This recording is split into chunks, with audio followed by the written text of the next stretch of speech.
नमस्कार। संसद में पहली बार नरेंद्र मोदी 300 के नीचे हैं। नरेंद्र मोदी के कंधे विपक्ष के सामने बिल्कुल डाउन दिखे। पूरी एनडीए सरकार पर विपक्ष हावी दिखाई दिया। आज संसद सत्र के पहले दिन विपक्ष ने यह दिखा दिया कि विपक्ष चुप बैठने वाला नहीं है।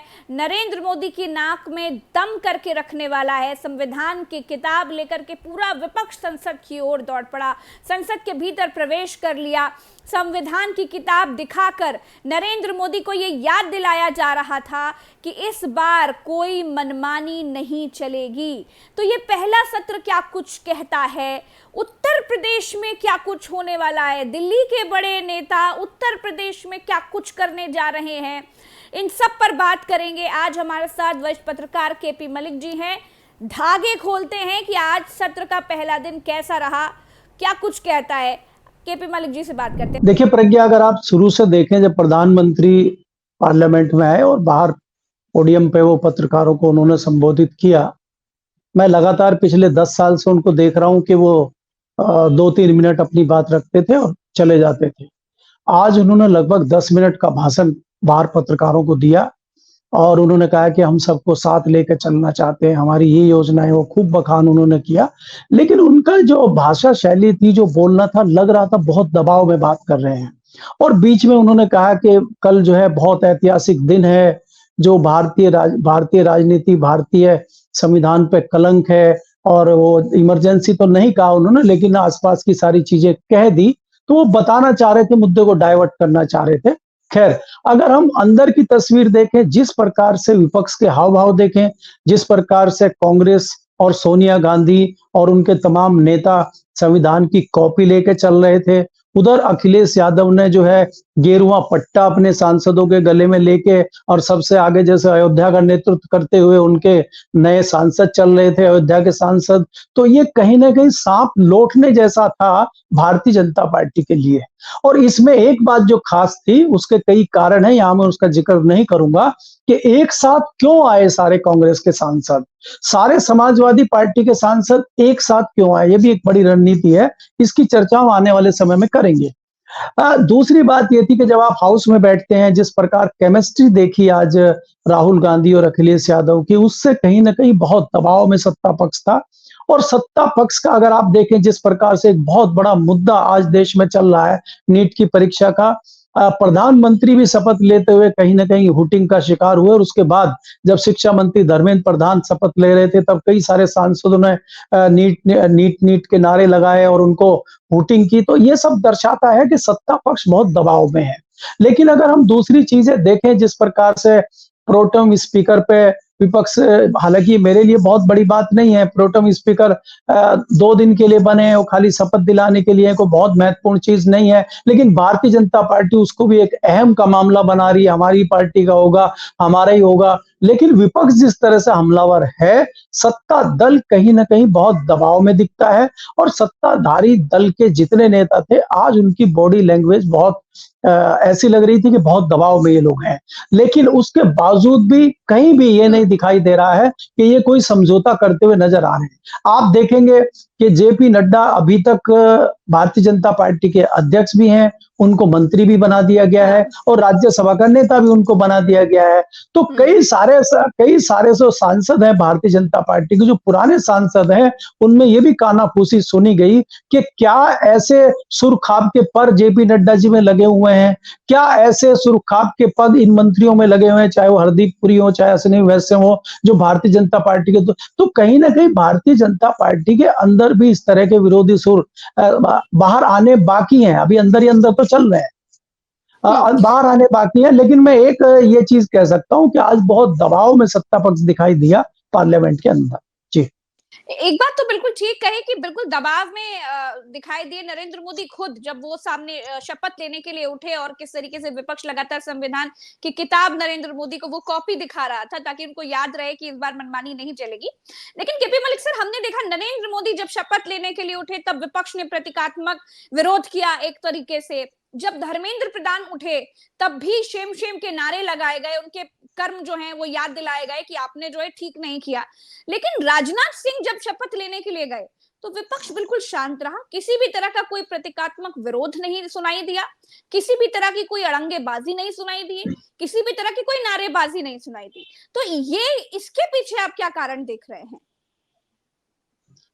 देखिए प्रज्ञा, अगर आप देखें भारतीय जनता पार्टी में ऐसा नहीं है कि सभी का विरोध है। सबको पता है कि राजनाथ जी की लिमिटेशन क्या है, राजनाथ जी के हाथ में क्या है, क्या वो कर सकते हैं। यहाँ पे विरोध 2-3 लोगों का, धर्मेंद्र प्रधान का विरोध भी इतना नहीं होता अगर ये नीट का मामला नहीं होता। अब ये नीट का मामला है और नीट के मामले पर क्योंकि मंत्री ही मीडिया को अपनी बाइट दे रहे हैं, मंत्री ही मीडिया से बात कर रहे हैं, इसलिए उनकी हुटिंग हुई। अगर नीट का मामला नहीं होता, धर्मेंद्र प्रधान की भी हुटिंग नहीं होती, क्योंकि सबको पता है कि दो ही लोग चला रहे हैं, चाहे वो अमित शाह हो और चाहे नरेंद्र मोदी हो। उन्हीं के बलबूते सारी चीजें हो रही हैं, इसलिए सब लोग उन्हीं को दोषी और उन्हीं को जिम्मेदार मान रहे हैं। इसलिए बात यह है धर्मेंद्र का मामला। दूसरी चीज यहाँ पे ये है कि अगर आप देखेंगे कि जिस प्रकार से भारतीय जनता पार्टी दबाव में है, आपको ये देखना होगा कि 17वीं लोकसभा और 18वीं लोकसभा में डिफरेंस क्या है। कि जहां इतने एग्रेसिव होकर भारतीय जनता पार्टी और सत्ताधारी दल के लोग रहते थे, खासकर प्रधानमंत्री की एक हनक थी, वो हनक अभी भी दिखाने की कोशिश कर रहे हैं, लेकिन उनकी हनक चल नहीं रही है। आपने देखा कि जिस प्रकार का व्यवहार अभी भी करने की कोशिश सत्ताधारी दल के लोग कर रहे हैं, वो इससे बाज नहीं आ रहे हैं। लेकिन उनको पता है कि ये लंबा मामला चलना नहीं है। और अभी आप देखिएगा परसों जब स्पीकर का चुनाव होगा, तब क्या सदन के अंदर क्या हंगामा होगा, क्या मामले होंगे, क्योंकि स्पीकर बनता हुआ इतना आसान मुझे दिखाई नहीं दे रहा है। दूसरी बात यह है कि हमारा जो अनुभव पार्लियामेंट का कहता है वो ये है कि स्पीकर आम सहमति से बनते रहे हैं। मेरी नॉलेज में आज तक ये नहीं है कि कोई भी स्पीकर चुनाव होकर बने हों। लेकिन यहाँ जो हम देख रहे हैं परिस्थितियां जो आजकल बनी हुई है, मुझे लगता है कि इस बार स्पीकर के नाम पे वोटिंग होगी। अगर स्पीकर के नाम पे वोटिंग होती है और वोटिंग होकर स्पीकर बनते हैं, तो कहीं ना कहीं ये भी बहुत अच्छी बात मैं नहीं मानता हूं, क्योंकि स्पीकर को भी बाद में ये स्पीकर एक सियासी मामलों से ऊपर उठा हुआ एक व्यक्ति माना जाता है, और वो लगता है कि सबसे एक सदा व्यवहार और बराबर का सदाचार और व्यवहार वो करेंगे। इस तरह से हम लोग देखते हैं। लेकिन 17वीं लोकसभा में जिस प्रकार से हमने देखा और स्पीकर का आचरण देखा, तो उससे लगता है कि कहीं ना कहीं विपक्ष भी बहुत एग्रेसिव है और वो इतनी आसानी से स्पीकर बनने नहीं देगा। हालांकि भाजपा पूरी कोशिश करेगी कि उन्हीं की पार्टी का स्पीकर बने। जी। अच्छा, नरेंद्र मोदी जब शपथ लेने के लिए खड़े हुए थे, राहुल गांधी ने संविधान की कॉपी जब दिखाई, नरेंद्र मोदी सामने खड़े थे, बड़े असहज से दिखाई दिए। क्या कारण था? देखिए प्रज्ञा, अगर आपको याद हो, भारतीय जनता पार्टी एक नैरेटिव घड़ती थी और विपक्ष उसको जो है डैमेज कंट्रोल करता हुआ दिखाई देता था। ये पिछले 10 साल से हम देख रहे हैं। ये अभी हुआ है, 2-3 चीजों पे हुआ है कि विपक्ष ने नैरेटिव घड़ दिया है और भारतीय जनता पार्टी जवाब देते देते थक नहीं रही है।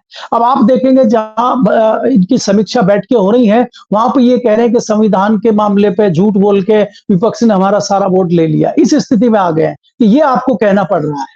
तो आप ये देखेंगे कि प्रधानमंत्री मोदी ने जब पहले दिन एनडीए की और इनके सहयोगी दलों की मीटिंग हुई थी सेंट्रल हॉल में पार्लियामेंट के, वहां भी सबसे पहले संविधान को जो है माथे से लगाया था। तो ये लग रहा है कि संविधान की लड़ाई दोनों ओर से चल रही है, लेकिन संविधान की लड़ाई को लेकर विपक्ष कहीं ज्यादा एग्रेसिव है, विपक्ष कहीं ज्यादा आगे है और सत्ता पक्ष संविधान की लड़ाई में बहुत पीछे है। तो संविधान की किताब दिखाने से मोदी जी असहज बार बार इसलिए हो जा रहे हैं कि संविधान से जुड़ा हुआ मुद्दा था इस बार 400 पार का, और उसी में भारतीय जनता पार्टी धराशायी हुई है। तो विपक्ष को लगता है ये एक मुद्दा ऐसा है संविधान का कि इससे कहीं ना कहीं सत्ताधारी दल और उनके नेता नरेंद्र मोदी डरते हैं, घबराते हैं। तो इसलिए बार बार उनको वो दिखा रहे हैं, जैसे आप किसी सांड को लाल कपड़ा दिखाते हैं, तो उसी तरह वो संविधान की कॉपी उनको दिखाते हैं। जी। अच्छा, एक चीज कही जाती है कि नरेंद्र मोदी और अमित शाह जो चाहते हैं वो कर ही लेते हैं। हमने इससे पहले देखा, नरेंद्र मोदी फुल फ्लैश थे, बहुमत में थे, बीजेपी की सरकार आई हुई थी तो मनमानी चला करती थी, कई सांसद एक साथ निलंबित कर दिए गए थे। इस बार हम देख रहे हैं कि संसद में विपक्ष की जो कुर्सियां हैं बड़ी हरी भरी हैं, जिसे देखने के बाद भी नरेंद्र मोदी असहज दिखाई दिए, कॉन्फिडेंस कुछ लूज दिखाई दिया। लेकिन क्या इस बार वो मनमानी चल पाएगी? जिस तरह की मनमानियां पीछे चला करती थी कि सिर्फ और सिर्फ स्पीकर दिखाई देंगे, विपक्ष का कोई नेता अगर कोई मुद्दा उठा रहा है तो उसे कैमरा से गायब भी कर दिया जाता है या फिर सांसदों को निलंबित ही कर दिया जाता है। इस तरह की कोई मनमानी क्या आप देखने को मिलेगी, आपको क्या लगता है? सांसदों के माइक भी बंद कर दिए जाते थे। हाँ जी, बिल्कुल, अ, माइक बंद कर दी। कई शिकायतें खड़गे जी ने भी की। इसमें प्रज्ञा जी देखिए, आपको ये देखना होगा कि ये 2017 सॉरी 17वीं लोकसभा और 18वीं लोकसभा में बहुत फर्क है। ये हुँ, कोशिश जरूर करेंगे। आप ये मान के चलिए कि ये कोशिश जरूर करेंगे। अभी भी आप देख रहे हैं, चाहे प्रधानमंत्री पद की शपथ लेने की बात हो, चाहे मंत्रिमंडल बनाने की बात हो, चाहे हुँ, प्रोटेम स्पीकर बनाने की बात हो, अभी तक भी भारतीय जनता पार्टी और सत्ताधारी दल पीछे नहीं हटा है, अपनी चला रहा है वो। लेकिन कितना चल पाता है, वो बाद की बात है। ये तमाम कोशिशें अभी भी करेंगे, लेकिन ये कोशिशों में कितने कामयाब होंगे, ये अभी देखना है। क्योंकि हुँ, अभी मैंने आपको कहा था कि ये देखिए 10 दिन का पार्लियामेंट का सेशन है। इस 10 दिन में आपको अलग-अलग तस्वीरें, अलग-अलग संसद की तस्वीरें, अलग-अलग हंगामे, अलग-अलग दिलचस्प किस्से, कहानियां आपको दिखाई देंगे सदन में। भारतीय हुँ, जनता पार्टी तमाम साम-दाम दंड-भेद करती हुई अभी भी दिखाई देगी। और मैं फिर उसी सवाल पे लाके छोड़ देता हूं जो मैं हमेशा कहता हूं, अभी तक भारतीय हुँ, जनता पार्टी की संसदीय दल की मीटिंग नहीं हुई है। हुँ, भारतीय जनता पार्टी की संसदीय दल की मीटिंग हर मंगलवार को होती है। सुबह 9:30 बजे, 10 बजे या 11 बजे ये लोग करते हैं। वो जी। मीटिंग क्या कल होगी, क्या नहीं होगी, और उस मीटिंग में क्या होगा, ये भी हुँ। आपको देखना होगा। जी।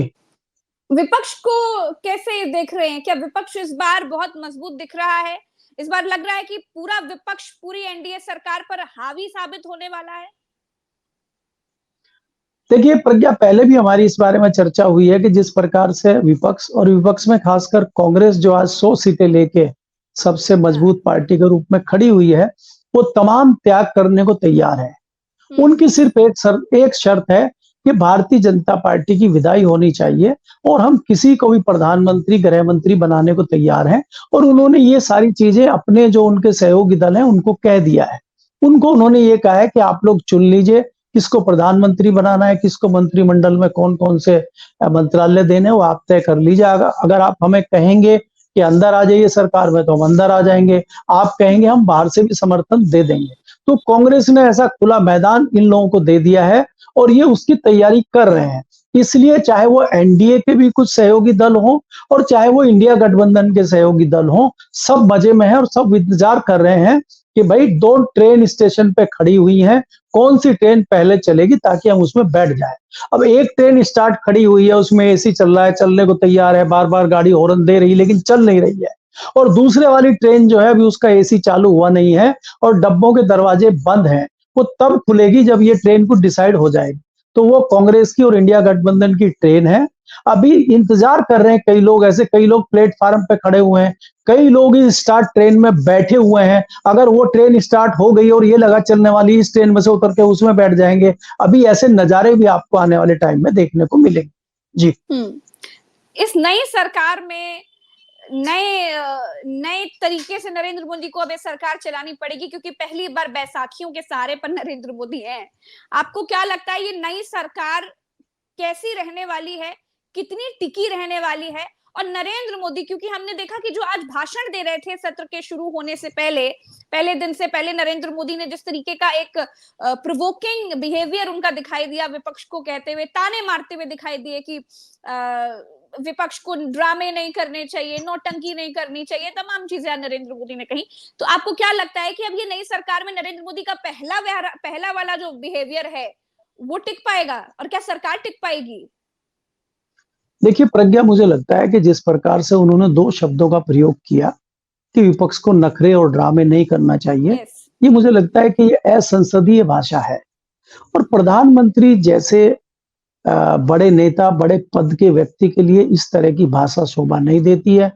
और हम लगभग 1 डेढ़ महीने से देख रहे हैं कि प्रधानमंत्री जी जो चुनावी हम्म। मंचों पे भाषण देते थे, हमें लगता था ये चुनावी मंच है। लेकिन अब सारी मर्यादाएं नाप चुके हैं। संसद में और संसद के बाहर अगर आप इस तरह की बात करते हैं, तो ये दुर्भाग्यपूर्ण है। लेकिन हमें यहाँ लगता है कि नरेंद्र मोदी जी कहीं न कहीं घबराहट में और कहीं न कहीं डैमेज कंट्रोल करने में इस तरह की चीजें बोल रहे हैं। आज मुझे नहीं लगता कि कोई इस तरह की बात अघोषित इमरजेंसी इमरजेंसी और देश की ऐतिहासिक बात की करने वाली थी, लेकिन जानबूझ के वो इस चीज को लेके आए। तो जैसा कि मैंने पहले कहा, ये अपनी हरकतों से बाज नहीं आएंगे, करेंगे जरूर सब कुछ।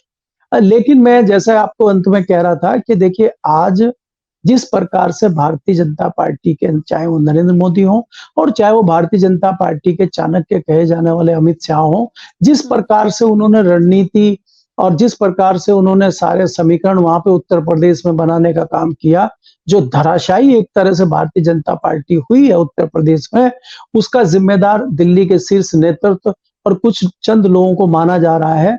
उस पे एक बहुत कॉन्फिडेंशियल मीटिंग कुछ नेताओं की और कुछ जिम्मेदार लोगों की दिल्ली में हुई है, और अच्छा, वो मैंने एक ट्वीट भी किया है थोड़ी देर पहले।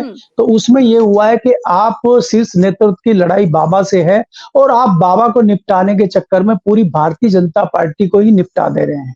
अगर आपको बाबा को निपटाना है तो एक बाबा के चक्कर में आप कैसे पूरी भारतीय जनता पार्टी को उत्तर प्रदेश में निपटा सकते हैं, जहां आप अच्छा, भारतीय जनता पार्टी को। आपका ट्वीट मिल गया, मैं एक बार पढ़कर सुनाऊंगी, दर्शकों को भी पता जी होना चाहिए वो क्या ट्वीट है। आज नई दिल्ली में पश्चिमी उत्तर प्रदेश के कुछ वरिष्ठ भाजपा नेताओं ने एक बैठक की। बैठक का एजेंडा भाजपा को यूपी में कमजोर करके बाबा को हटाने की चाल चल रहे दिल्ली में बैठे चाणक्य, उत्तर प्रदेश भाजपा प्रदेश अध्यक्ष, एक पूर्व केंद्रीय राज्य मंत्री जो इस बार अपना चुनाव हार गए, पश्चिमी उत्तर प्रदेश से आने वाले संघ के एक बड़े पदाधिकारी आदि नेताओं का विरोध करना और बाबा के हाथ मजबूत करने की रणनीति बनाना था। यानी कि भाजपा में अंदरूनी घमासान अभी भी जारी है, यानी कि बड़े बड़े नेता बाबा को हटाने के लिए चाल चल रहे हैं। जी बिल्कुल, देखिए, लेकिन क्या हुआ कि बाबा को तो आप हटा नहीं पाए, लेकिन आपने भारतीय जनता पार्टी को हटाने का प्लान बना लिया। तो भारतीय जनता पार्टी को आपने अनजाने में कितना बड़ा नुकसान कर दिया। तो आपको ये देखना होगा, ये कोई पार्टी निजी व्यक्ति की बात नहीं है। अगर आपको बाबा को ही हटाना था, बाबा एक हैं, आपने एक बाबा को हटाने के लिए पूरी भारतीय जनता पार्टी का इतना बड़ा नुकसान कर दिया, तो इसका जवाब कहीं ना कहीं देना होगा। इसीलिए ये इंटरनल घमासान चल रहा है। आपने 2 दिन पहले देखा होगा किस प्रकार से खबरें छन छन के अयोध्या से आ रही हैं, किस प्रकार वहां पे अंदर लड़ाइयां घमासान हो रहा है। मैंने आपका आर्टिकल पढ़ा, जूतम बेजार हो गई, समीक्षा लेने पहुंचे थे कि हार क्यों हो गई, लात वो जारी है। वो 4 दिन पुराना आर्टिकल है, लेकिन पिछले इन 4 दिनों में और क्या हंगामे हुए हैं, कहां पे चीजें हो रही हैं, कैसे लगातार। अनुशासित पार्टी थी सर, यही कहा जाता था, हम तो यही सुने थे, अब जूतम बेजार हो रही सर। नहीं, वो बीजेपी वो वाली थी। आप 2003 में कांग्रेस वाजपेयी जी की सरकार के खिलाफ एक अविश्वास प्रस्ताव लेके आई थी, और उसमें वाजपेयी जी ने खड़े होकर उस प्रस्ताव का जवाब देते हुए ये कहा था कि अगर मुझे शाम धाम दंड भेद करके और इस तरह से किसी को तोड़ फोड़ करके सरकार बनानी पड़े, तो ऐसी सरकार को मैं चिमटे से भी नहीं छूऊंगा। तो ये सिद्धांतवादी पार्टी थी भारतीय जनता पार्टी, लेकिन वो 20 साल पहले थी। ये जो 10 साल वाली पार्टी है भारतीय जनता पार्टी, ये वो वाली पार्टी नहीं है, तो तोड़ के ही बनी है। ये तो तोड़ के ही बनी है। आज भारतीय जनता पार्टी के लगभग 100 सांसद जो हैं वो बाहरी हैं, वो बाहर से आए हुए हैं। कई सारे मुख्यमंत्री बाहर से आए हुए हैं, कई सारे उप मुख्यमंत्री बाहर से आए हुए हैं, कई सारे मंत्री बाहर से आए हुए हैं। तो आप ये बताइए कि वो जो लोग आए हैं, कोई तोते के डर से आए हैं, कोई मैना के डर से आए हैं, कोई लालच में आए हैं, कोई कैसे आए हैं, वो कोई भारतीय जनता पार्टी की विचारधारा से जुड़ने थोड़ी आए हैं। वो तो अपने स्वार्थ में आए हैं, और जैसे ही मौका मिलेगा उनको निकल लेंगे। तो भारतीय जनता पार्टी के संघ के जो पुराने लोग हैं, जो भावनात्मक रूप से भारतीय जनता पार्टी या संघ से जुड़े हुए हैं, उनको चिंता हो रही है, और वो आकलन और विश्लेषण कर रहे हैं। और वो आपने आरएसएस को भी देखा, जिस प्रकार से आरएसएस के मोहन भागवत जी और दूसरे लाइन के लोगों के जिस प्रकार से वक्तव्य आ रहे हैं, और उन्होंने कहा है कि जिन्होंने राम को धोखा दिया, राम ने उनको निपटा दिया। उन्होंने ये कहा कि अभिमान आ गया था। तो वो इस तरह की बातें क्यों कर रहे हैं? तो ये कहीं ना कहीं जग जाहिर है चीजें जो आपके सामने आपको दिखाई दे रही हैं, और भारतीय जनता पार्टी को बड़ा नुकसान कर रही है। अब आपने भारतीय जनता पार्टी को जिस प्रकार से 2024 में नुकसान किया है, इसका नुकसान आपको 2027 में झेलना पड़ेगा। कि क्या इस डैमेज कंट्रोल को उत्तर प्रदेश में करने के लिए भारतीय जनता पार्टी तैयार है? क्या जो अंतर कलह भारतीय जनता पार्टी में चल रही है अभी निपटेगी? तो ये सब आकलन भारतीय जनता पार्टी को करना चाहिए। नहीं तो जिस प्रकार से आप देख रहे हैं विपक्ष इतना अग्रेसिव है, चाहे वो कांग्रेस हो, और चाहे वो समाजवादी पार्टी हो, उसके सामने आज की डेट में तो भारतीय जनता पार्टी कहीं टिकती नजर नहीं आ रही है। अब मायावती जी ने जिस प्रकार से अपने भतीजे को लॉन्च किया और 1.5 महीने के बाद फिर रीलॉन्च कर दिया, तो उससे कहीं ना कहीं बहुजन समाज पार्टी और मायावती और उनके भतीजे पे भी कहीं ना कहीं सवाल उठने शुरू हो गए हैं। उनकी जाति भी दाएं बाएं खिसकनी शुरू हो गई है और इसी बीच एक नए नेता पैदा हो गए हैं, चंद्रशेखर आजाद। वो बिना किसी के सहयोग से 1.5 लाख वोटों से जीत के आना बड़ी बात है। जहां मायावती ने उनके विरोध में रैली की, आकाश आनंद ने उनके विरोध में रैली की, अखिलेश यादव ने उनके विरोध में रैली की, जयंत चौधरी ने उसके विरोध में रैली की, उसके बावजूद जीत के आना एक बड़ी बात है। और मुझे लगता है कि दलित वोट भी जिस प्रकार से बट रहा है, तो मुझे तो बहुजन समाज पार्टी में भी खतरा नजर आ रहा है। अगर बहुजन समाजवादी पार्टी खत्म होती है तो उसका सीधा सीधा फायदा कांग्रेस को उत्तर प्रदेश में मिलेगा। जी।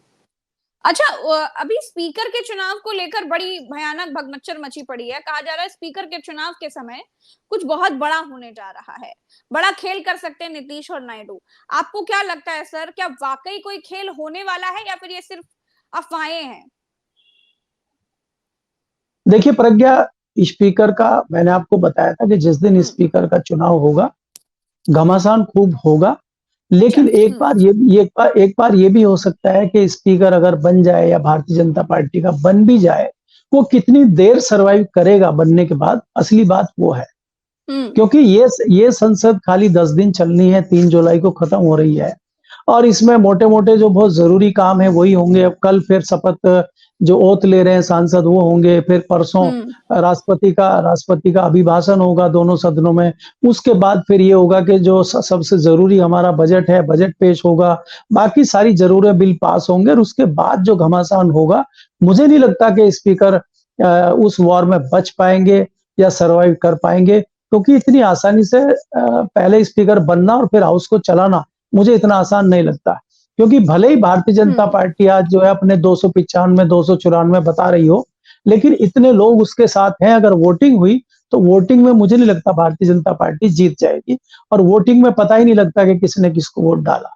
तो ऐसे में भारतीय जनता पार्टी को नुकसान हो जाएगा और भारतीय जनता पार्टी कतई नहीं चाहेगी कि वोटिंग से बने। भारतीय जनता पार्टी चाहेगी कि आम सहमति से बने। इसीलिए वो अपने एनडीए के सहयोगी दलों को पुचकार रही है ताकि वो विरोध ना करें और भारतीय जनता पार्टी का ही बन जाए। क्योंकि भारतीय जनता पार्टी किसी भी कीमत पे एनडीए के किसी भी सहयोगी दल के व्यक्ति को स्पीकर नहीं बनाना चाहती। उनको पता है स्पीकर बनते ही खेल बिगड़ जाए। जी। अच्छा, तो सर अभी नरेंद्र मोदी कुल मिलाकर हर तरफ से बहुत भयंकर दबाव में दिखाई दे रहे हैं। फिर चाहे वो अंदरूनी कला हो, उत्तर प्रदेश और दिल्ली में जो जंग छिड़ी हुई हो वो हो, फिर चाहे इनके एनडीए के तमाम सहयोगी दल हो, वो इनको दबाव में रखे हुए हैं। क्योंकि अब अगर नरेंद्र मोदी जी खांसने और छींकने के लिए भी जाएंगे तो मुझे लग रहा है नायडू जी से इजाजत मांगते होंगे, नीतीश जी से इजाजत मांगते होंगे, तभी खांसने छींकने भी जा पाते होंगे। अब वो स्थिति हो गई है एनडीए में बीजेपी की। और साथ ही साथ जो सबसे बड़ा दबाव है वो विपक्ष का है, क्योंकि अब विपक्ष ने आज पहले ही दिन ये संकेत दे दिए हैं कि नाक में दम करके रखेंगे, मुद्दा चाहे नीट का हो, मुद्दा चाहे कोई भी हो, हम नाक में दम करके रखेंगे। तो सर इतने दबाव में नरेंद्र मोदी सरकार कैसे चला पाएंगे? देखिए प्रज्ञा, आपको इस सदन में ये दिखाई देगा कि इसमें काम बहुत कम होंगे और हो हंगामा बहुत ज्यादा इसमें होगा।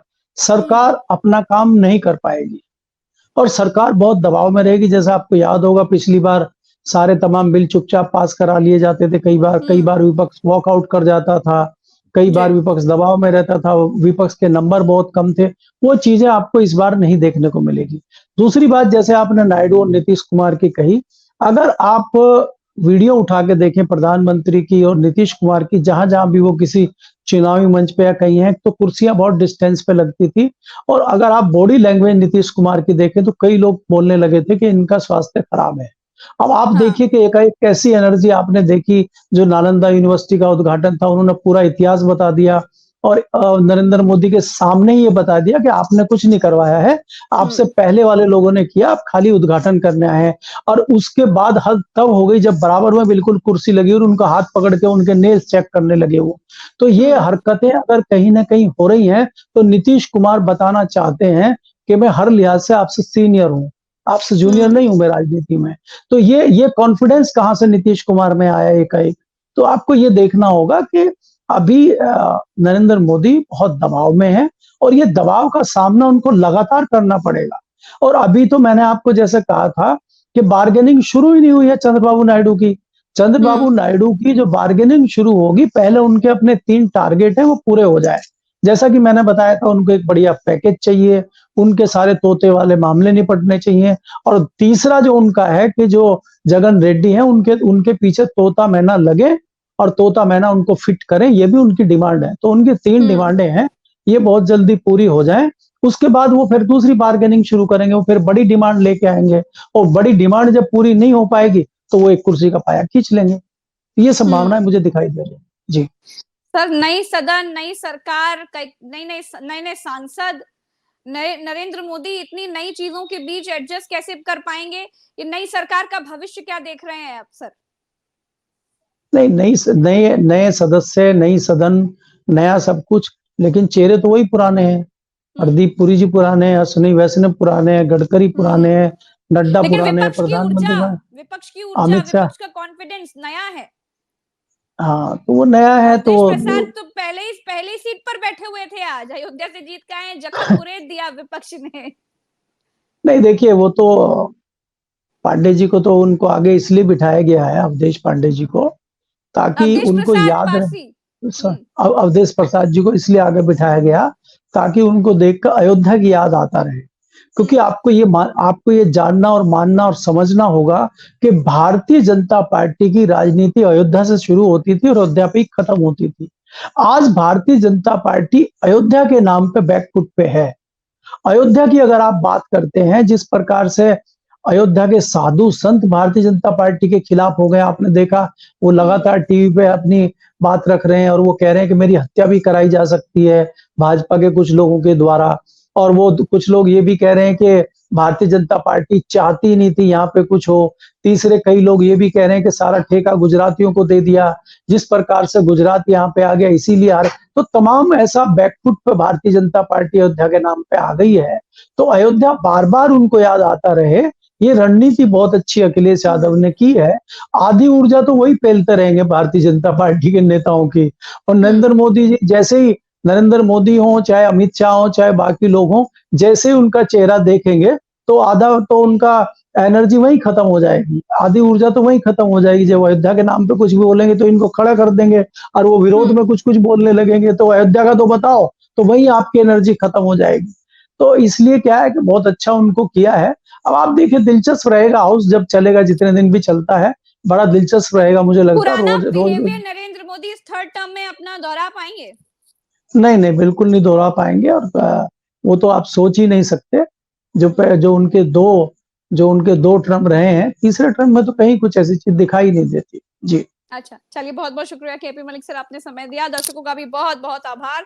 तो ये नरेंद्र मोदी के लिए जो समय चल रहा है, ये कुछ ठीक नहीं चल रहा है। नरेंद्र मोदी पहले से ज्यादा कमजोर, पहले से ज्यादा हारे हुए दिखाई दे रहे हैं। जैसे ही हमने देखा कि सामने नरेंद्र मोदी ने बाहर तो बड़े अहम के साथ भाषण दिया, लेकिन जैसे ही संसद के भीतर पहुंचे, डेहरी लांघने के बाद ही नरेंद्र मोदी जी के चेहरे के हाव भाव बदल गए थे।